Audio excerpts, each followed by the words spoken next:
Letting go can be a very difficult thing sometimes, even when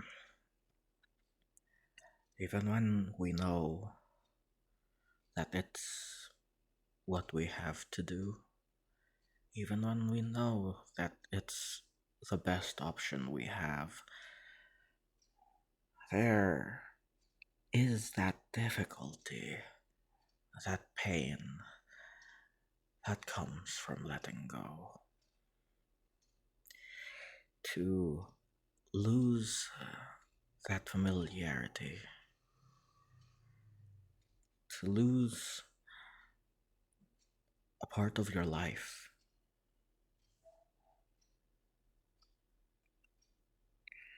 even if it was a bad part,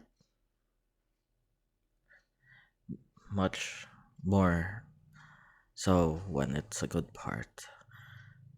It is painful still.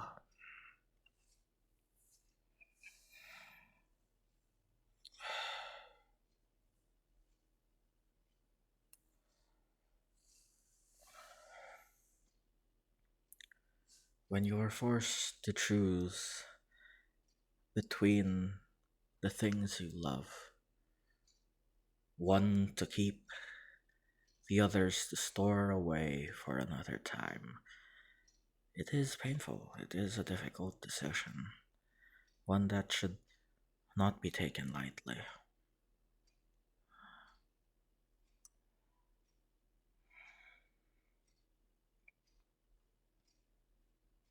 There are always things to consider. Perhaps you are able to carry more burdens than what others expect and are able to juggle that many things. Are there others waiting on you to do something?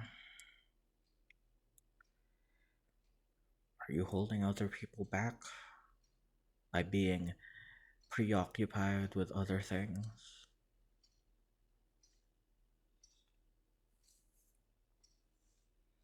Which one is the closest to being complete?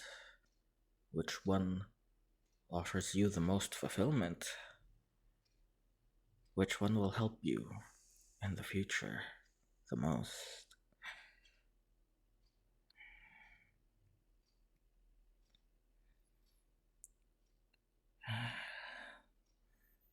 Earlier today, I was struggling because I was making this choice.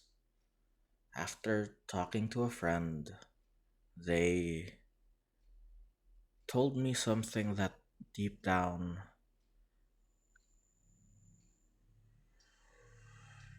I already knew with myself. I was juggling too many things at once and not really completing them, giving them the opportunity they needed to shine. I would always jump from one to another. And it's helpful when you're able to complete things, but I just couldn't.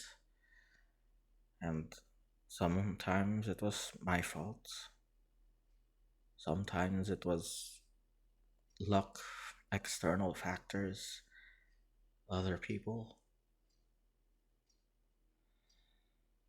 But regardless of what is the cause of it, the result was the same, and it was unsatisfactory for me, and it was getting my mood down.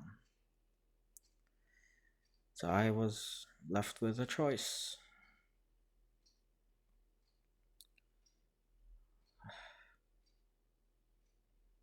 a few choices, actually.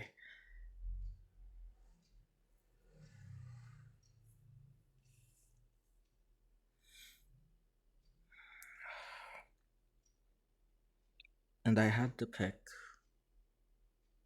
where to allot my time, my energy, my thoughts. I've cut down,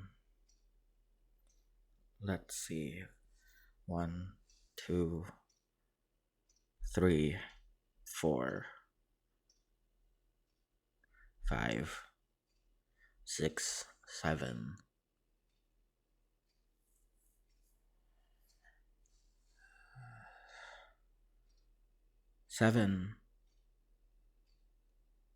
eight. Wait, hold on. One, two, right? One, two, three, four, five, five, right? Six, seven,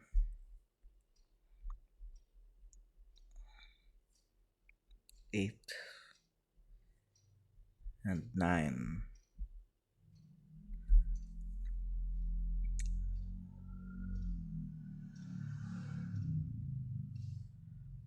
I went from nine active things that I'm working on that I would juggle around in between.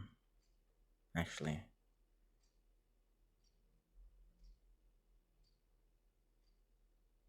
I went from 10 to 3, and I'm a little scared, not gonna lie. Sure, yeah, this allows me to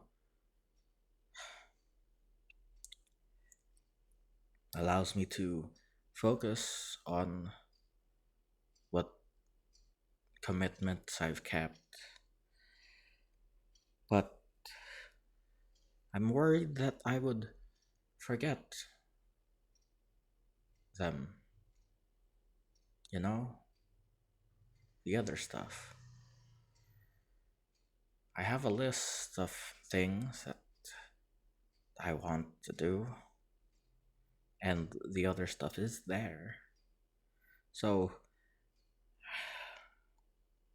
yeah, I probably won't forget for long, but I am worried that I'll fall out of love with the things that I love doing by not doing them. But at the same time, I was already starting to. I was burning out. Uh, and, well, since I'm here making a video for it, you can probably assume that this YouTube channel is one of the things that I decided to keep going. One, because it's fairly easy to do. I just sit in front of my microphone and make some noise. Two, it makes me happy. Allows me to talk about my feelings like this if I ever have things to talk about. Three, we're close to 1,000, and I would be lying if I didn't say that the more people I can talk to and tell about my work, the easier it would be to do everything else. More importantly, I have you guys to keep happy.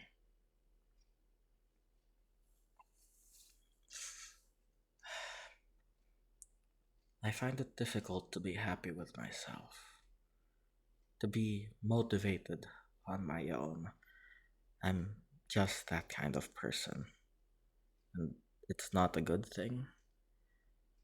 I don't have the intrinsic, uh, internal system to motivate myself to do things,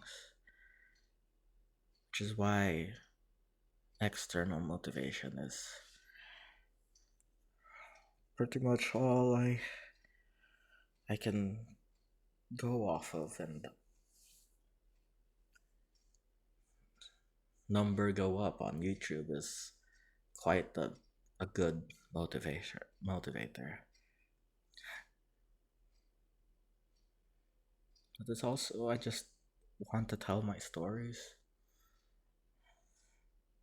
and as much as I love doing everything else on those 10, 10 things,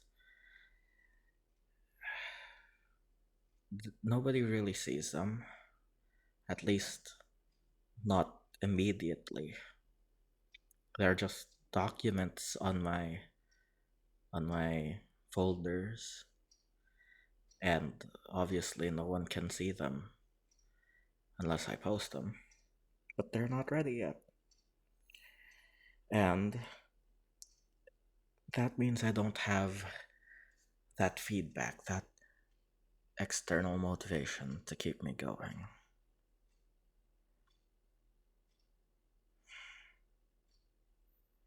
So for now, they are gonna wait in line until a spot is freed and until I can find a way to motivate myself to work on them again. I I hope my story will help you make your choice on what to keep and what to let go.